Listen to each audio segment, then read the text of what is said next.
Kuldeep Sengar case के बाद एक लीगल टर्म न्यूज में बहुत ज्यादा वायरल कर रही है, सस्पेंशन ऑफ सेंटेंस।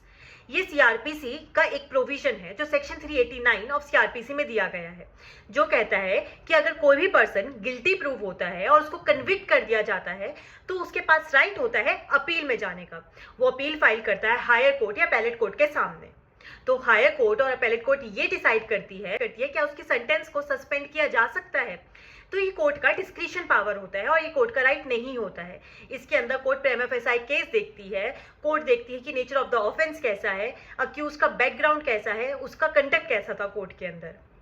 इसका मतलब ये नहीं होता है कि जो अक्यूज की कोर्ट अक्यूज की कन्विक्शन को कैंसिल कर देता है। इसका सिंपल मतलब होता है कोर्ट उसकी कन्विक्शन को टेम्पररी रोक देता है जब तक उसकी अपील डिसाइड नहीं होती है।